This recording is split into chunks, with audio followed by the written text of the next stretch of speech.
The dominion of Baldwin of Lille, Baldwin the Debonair, Marquis of Flanders, and just then the greatest potentate in Europe after the Kaiser of Germany and the Kaiser of Constantinople, extended from the Somme to the Scheldt, including thus much territory which now belongs to France.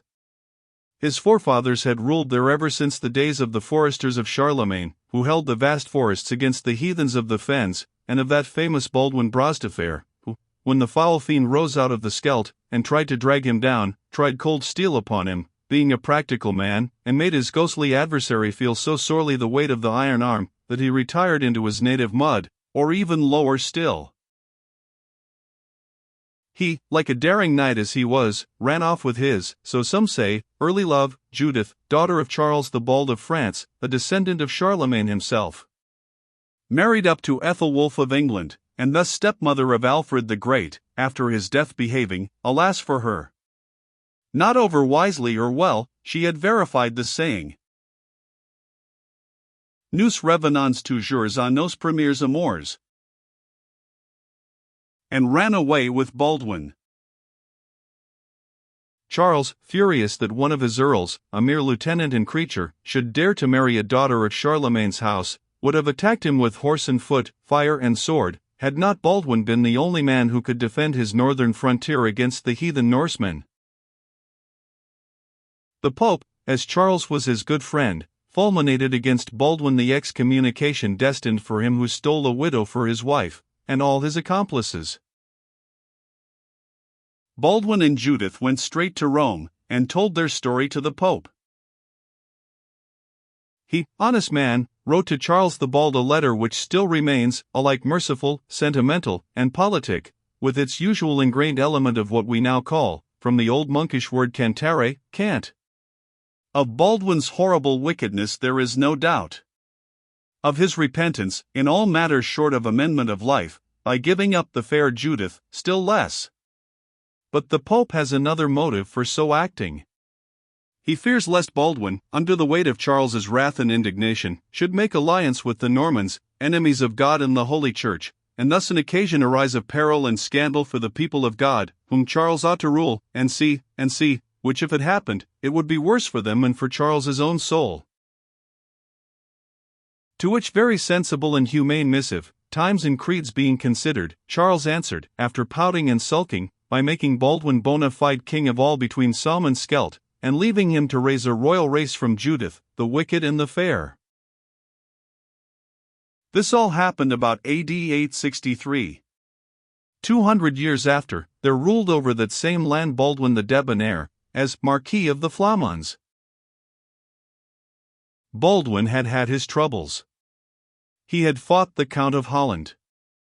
He had fought the Emperor of Germany, during which war he had burnt the Cathedral of Ninguen, and did other unrighteous and unwise things, and had been beaten after all.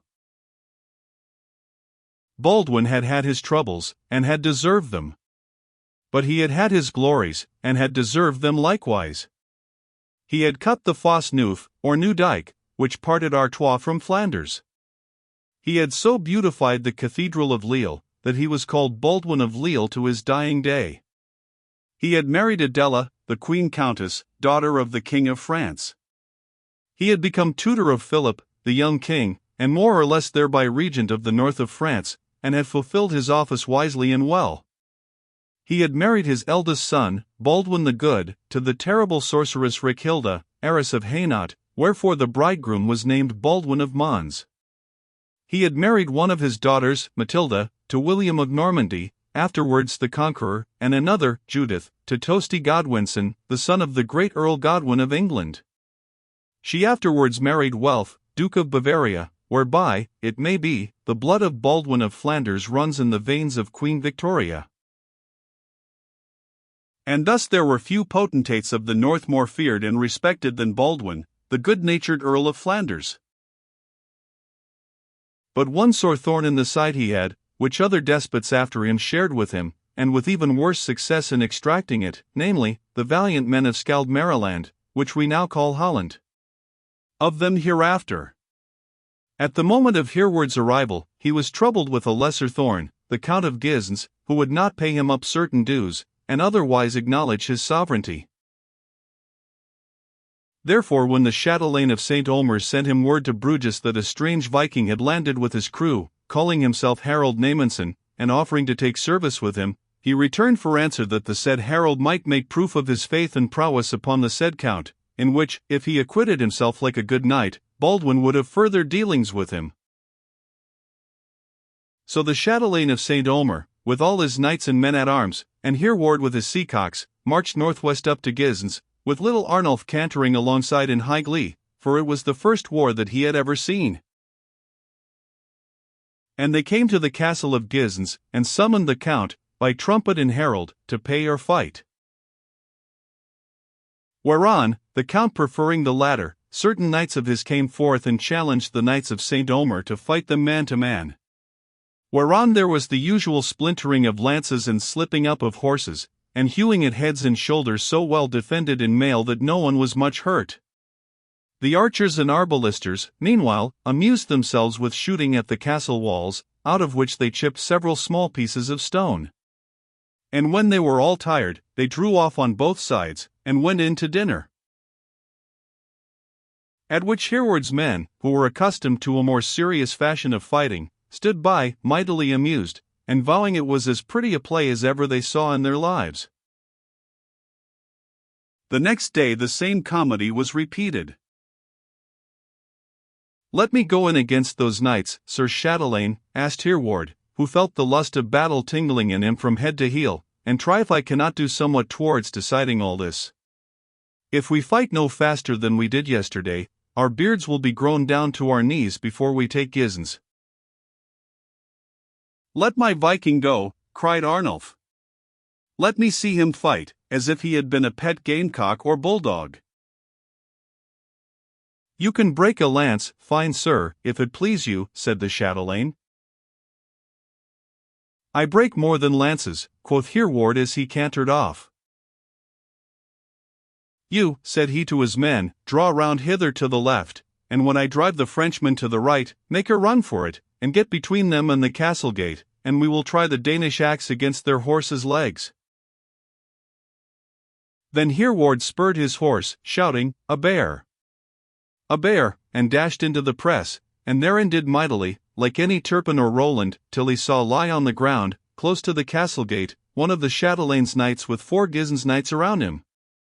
Then at those knights he rode, and slew them every one, and mounted that wounded knight on his own horse and led him across the field, though the archers shot sore at him from the wall.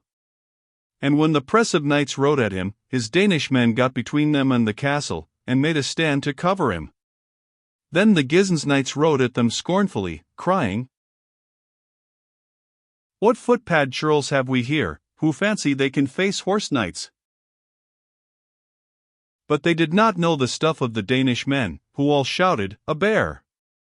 A bear!" and turned the lances' points with their targets, and hewed off the horses' heads, and would have hewed off the riders likewise, crying that the bear must be fed, had not Hereward bidden them give quarter according to the civilized fashion of France and Flanders.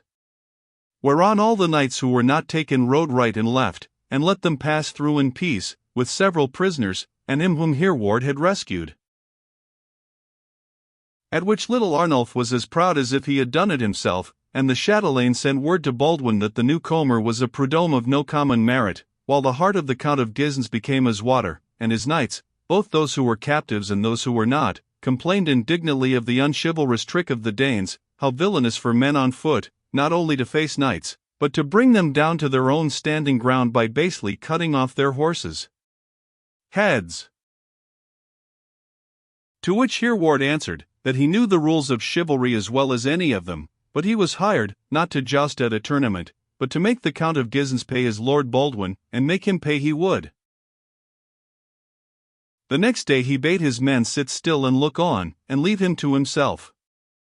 And when the usual monomachy began, he singled out the bulliest and boldest knight whom he saw, rode up to him, lance point in air, and courteously asked him to come and be killed in fair fight. The knight being, says the chronicler, magnificent in valor of soul and counsel of war, and held to be as a lion in fortitude throughout the army, and seeing that Hereward was by no means a large or heavy man, replied as courteously, that he should have great pleasure in trying to kill Hereward. On which they rode some 100 yards out of the press, calling out that they were to be left alone by both sides, for it was an honorable duel, and, turning their horses, charged. After which act they found themselves and their horses all four in a row, sitting on their hind quarters on the ground, amid the fragments of their lances. "Well ridden!" shouted they both at once, as they leaped up laughing and drew their swords.